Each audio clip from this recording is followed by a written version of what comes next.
Hi everybody, my name is Mike. I'm your Cub Scout Roundtable Commissioner here in the Sunset Trail District, which is part of the Cascade Pacific Council, and I come to you today with a special installment, a Cub Scout virtual breakout for September 2016. But Mike, you ask, why a virtual breakout? Why not a regular breakout? Well, the story is pretty simple. We had a great discussion at Roundtable earlier in the month of September here, and we talked about Cub Scouting with special needs. We had a great discussion, a lot of good participation. And the problem was when I got to Roundtable to set up, I realized that I had forgotten my camera. Wah wah. So I decided instead of trying to patch it together and do it with my phone or something like that, that I would simply set up my camera a little bit later in the month here and do a recording directly to the camera.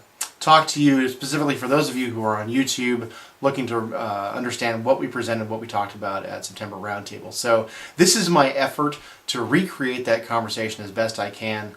I will try really hard to put in all of the good comments and notes that were made by our participants that month. So for those of you who don't know me, my name is Mike Volz. I am your Cub Scout Roundtable Commissioner. As I mentioned, I am typically joined by the venerable and intelligent Daryl Crossman. He is an Assistant Roundtable Commissioner as well as an Advancement Coordinator and a Lion Guide with my pack.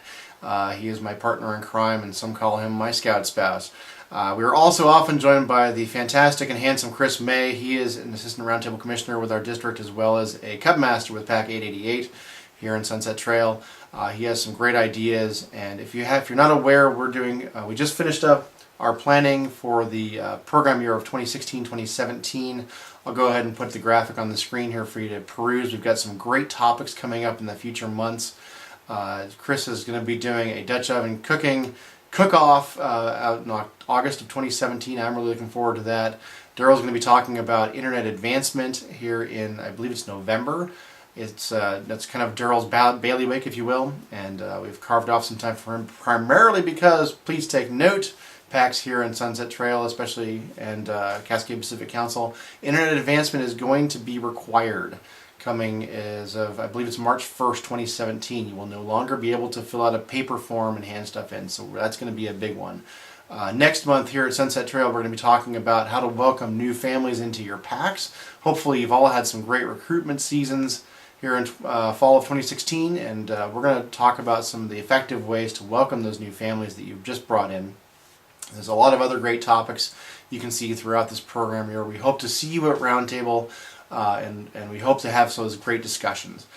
So we are your Roundtable team. We are energetic, excited, and enthusiastic, and most importantly, we are a resource for you and for your units to succeed. If you have problems, issues, or questions, concerns, please email us, please call us. We are at your disposal. We like to solve problems, so that's who we are. What's on our agenda today in our virtual breakout? Usually we go through and do some introductions. We've done a little welcome here, so we'll say we're done with that. We're going to talk about the Scout Strong Award and the Den Leaders Training Award. And the primary reason for doing that is that we like to enable our Scouters to show their Scouts new and exciting awards that they can earn. We present one every month, and if we as adult leaders cannot earn that award, we also present an award that we as Scouters can earn. So we're going to go through those two things. When I started this gig as Roundtable Commissioner, I actually started with the Den Leaders Training Award and kind of walked my way through Scouters Training, Cub Master's Key, and all those things. And it's about time to circle back and hit on those again. We've got a lot of new folks, new recruit den leaders, and that sort of stuff. So we're going to circle back and start again and go through those for those of you who haven't seen them the first time. We are here in September. We're looking forward to the October PAC meeting, sort of planning ahead. So we're going to cover the October point of the Scout Law and the theme as presented by BSA National Council. We're going to do a cheer, we're going to do a game. I'm at least going to explain it to you. And then we'll get into our interest topic, our big rock topic of Cub Scouts and Cub Scouting with special needs. Some of the original titles of this type of material were Cub Scouts with disabilities. We prefer the vernacular of Cub Scouting with special needs. So everybody has different abilities and disabilities, and we'll get into that later.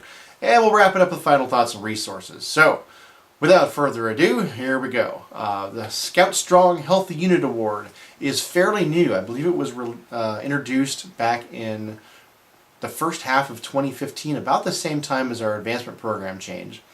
And this is something that each individual dens can earn, I believe, every year. And the entire den earns the award. This isn't one of these like National Summertime Award or something like that, where if the Cub Scout participates, they get to wear the pin or the patch or whatever. This is earned by the entire den. More like the National Den Award, something like that. The requirements are fairly simple. It has the same requirements for all ranks, all the way from Tiger all the way up to Weebelow's Arrow of Light. There's also a version from Boy Scouts. And you'll see at this link at the bottom of the screen, if you go there, there are forms for each of those. The interesting thing is, as far as I can tell, the only thing they changed in each of those is the heading.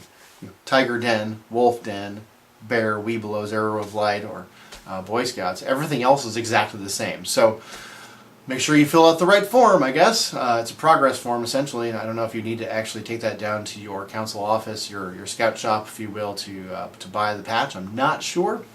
Couldn't hurt to have it with you. The requirements are simple, and they are threefold. First is to serve fruits or vegetables as the primary snack at 3 of your meetings. I interpret that as den meetings. And the second one is to serve water as the primary beverage at 6 of your meetings. Again, I interpret that as den meetings. And the third one is to do 15 minutes of physical activity at 9 of your meetings. Same interpretation for me. So there are 3 things, and now is a great time for those of you den leaders, especially the traditional community side, that you're kind of getting your den meetings going, you're planning out your year, to think about how you can fold those 3 things in, and your snacks, your beverages, and where you're going to put those physical activities. 15 minutes is actually pretty easy. You can do a gathering activity that's active and have those scouts fulfill that requirement. That's an easy one. And of course, when they fulfill those 3 requirements, and when you do as a den, you get to have a nice green oval patch that dangles on your right pocket button, actually, kind of in front of the pocket flap. It is a temporary patch. The scouts can wear it if they wish. They don't have to. And they get to have some pride in the fact that you are a healthy den. So there you go. It's quick, simple, easy. For most of our dens that meet 3 times a month, you could probably have this sucker knocked out in about 3 or 4 months with no problem. For those dens that meet twice a month or even less regularly, it's going to take a little more time, a little more forethought. So keep that in mind. It's a good one. It's a good one to present to your scouts towards the end of that program year, if you will, that something different, something new, and something to deepen the program. And to explain to them as you're going along why we're having water this den meeting, because we're working on an award to be healthy, and all that kind of good thing. So that is the Scout Strong Healthy Unit Award. As I mentioned before, adult leaders, we don't actually earn the award. I don't think anybody would say anything if you wore it, but technically we don't earn the award. So let's talk about those of us who are registered as primarily den leaders, Weebelow's leaders, Tiger leaders. You can earn the Den Leaders Training Award. This is probably one of the most straightforward ones that you can earn as a scout leader. The requirements are fairly straightforward. Complete 1 year of tenure as a registered den leader. Again, that can be a Tiger leader, a Wolf, Bear, Arrow of Light, or Weebelow's leader, either of those things. You need to be fully trained, and that means at this point, there's a slight revision in January 2016, by the way. To be fully trained now means youth protection trained, as well as position-specific leader training, which all those positions, whether you're a den leader at the Tiger level or Arrow of Light or anything in between, that is C42 den leader position-specific training. You have to get through that. That can be done online, that can be done in person, or at something like a University of Scouting, a powwow often has those type of things. So make sure that you get that training.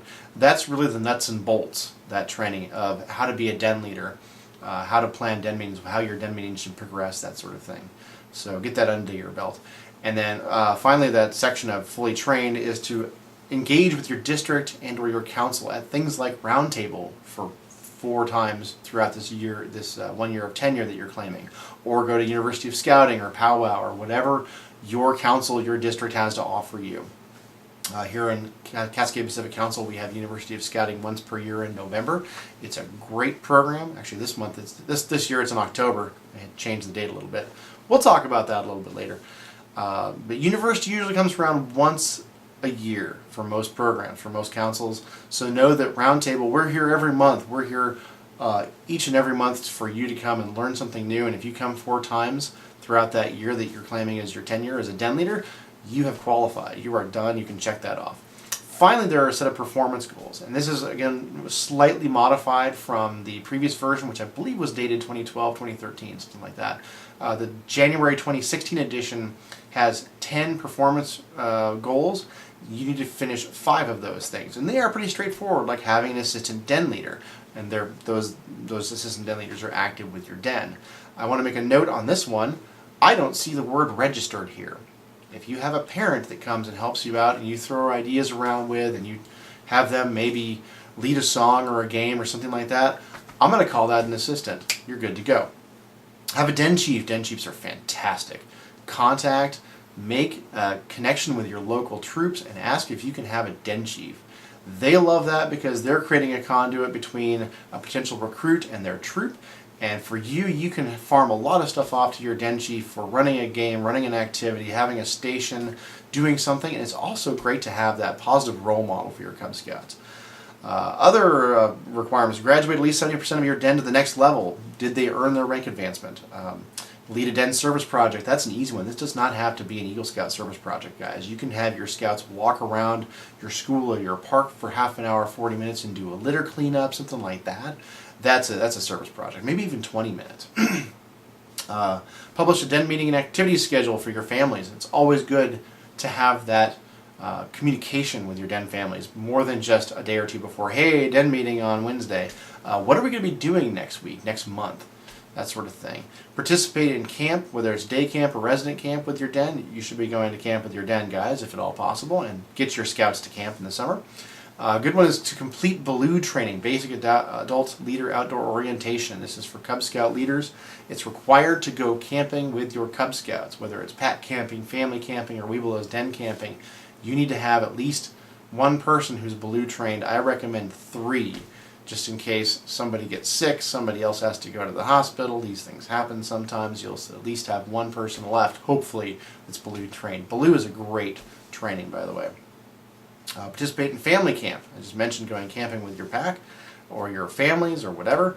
That counts, as well as if you were a Weebelow's leader, if you're either for traditional units, 4th or 5th grade scouts, Weebelow's or Arrow of Light, or if you're in the LDS side of things, that would be 5th grade. To participate in at least 2 overnight camps. That doesn't tend to apply to LDS leaders because they have certain restrictions about camping overnight. But if it is dads going camping with their sons, and while they're there, they're working on some Cub Scout activities, I'd call that good. I'd say sign it off. That's my interpretation on it. I know that some people draw the line a little bit more finely. Finally, to lead 2 outdoor den activities, and that could be as simple as having a den meeting in a park, in my opinion, or going on a bike ride, going on a hike, disc golf. The list is endless. Just go outside and do something with your den and lead that thing.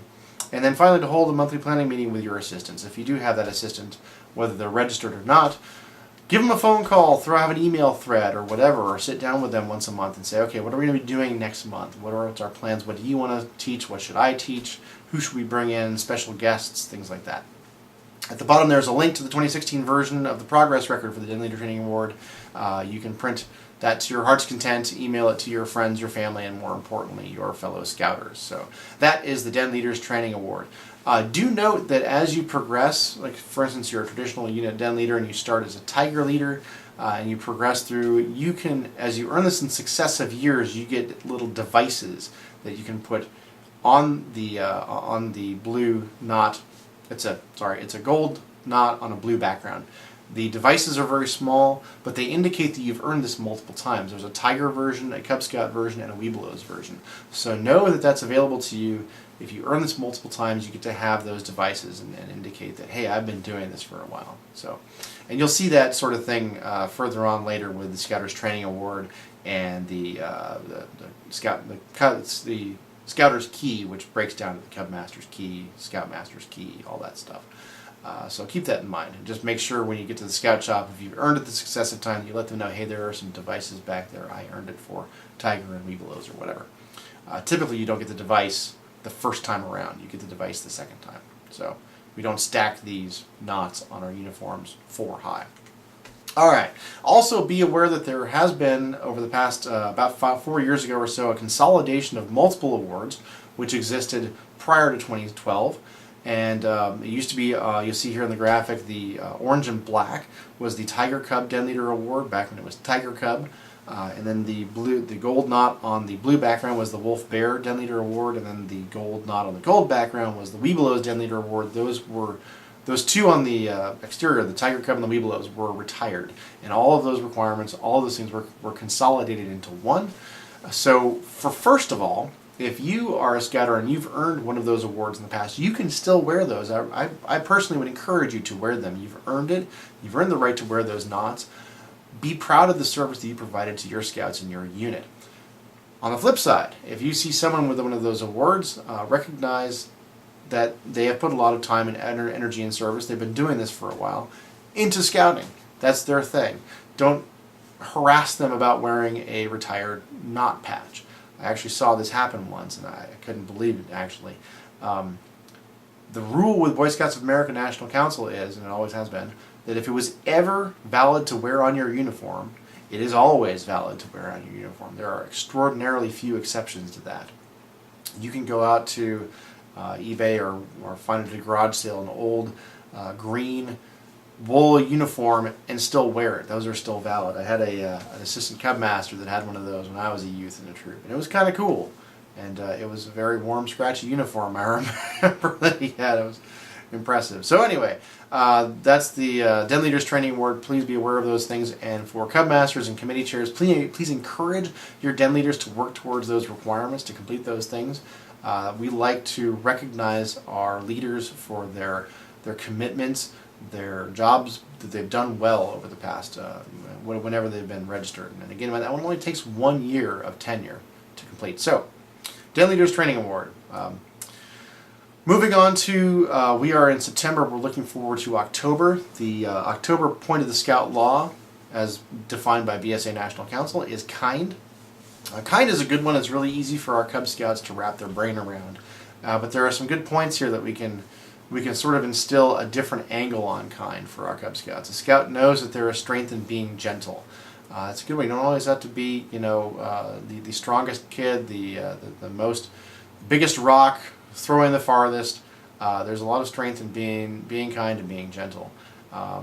Treating others the way you want to be treated. That's that golden rule type of thing. And that's a really easy one to instill to a scout that's doing something and they don't realize that it's not a kind thing. Hey, would you want someone to do that to you? That could be a good point for our Cub Masters Minute or our Den Leaders discussion about this sort of thing. And an important one is, without good reason, we as Scouts do not harm or kill any living thing. This is a classic one for archery range, BB gun range, rifle range, that sort of thing. That if an animal runs across the shooting range, usually what you'll hear is a ceasefire. And the younger Scouts will usually go all a Twitter with excitement and make jokes about shooting the thing. But we as Scouts do not harm a living thing without good reason. And that's one of those philosophies to instill in our Scouts, and to start small and to start easy with Cub Scouts. That unless we need to for some reason, to kill an animal or cut down a tree or what have you, we choose not to. So that is a Scout is kind. That can be some things to pull into, like I said, a Cub Masters Minute or a discussion with your den about what that means. So that is the point of the Scout Law for October. The theme, as defined by National Council, is creepy crawlers. The idea here is to explore creepy crawlers and discover the world of insects. I want them to learn that these little bugs are important to our world, and they can learn how to be kind to our insect friends. A great thing to do would be maybe bring a insect person to your den meeting or your pack meeting to have a demonstration, to have some exhibits or something like that. You could also go to a local zoo. Most zoos have a reasonably good insect display, that sort of thing. So and it's exposing them to that educational opportunity, that it's not just creepy little bugs that we should be afraid of and or step on as much as we can. It's that they actually provide part of the natural environment, part of our ecosystem exists within these bugs, and that they provide a service, whatever that is. And it might be hard to explain some of them, mosquitoes in particular, but all these things do something and have a different life cycle, and it's fun to learn about that. So If you can fold that into your den meeting or pack meeting, that would be great. If it's not your thing, then make your own theme for the month of October. So I was at Wood Badge but a couple months ago, and we learned a new cheer, and I've been in scouting for about 14 years now total. So there aren't very many cheers that are new to me, but this one was fun. This is the Fire in the Woods cheer. Once you teach this to your scouts, they'll know it and they'll respond quickly. It's very simple. Get everyone quiet, and you take your pretend lighter and you go click, click, click, boom! That's the Fire in the Woods cheer. Click, click, click, boom! There you go. And make a big foom out of it, by the way. It's fun when you have all the scouts participate in that.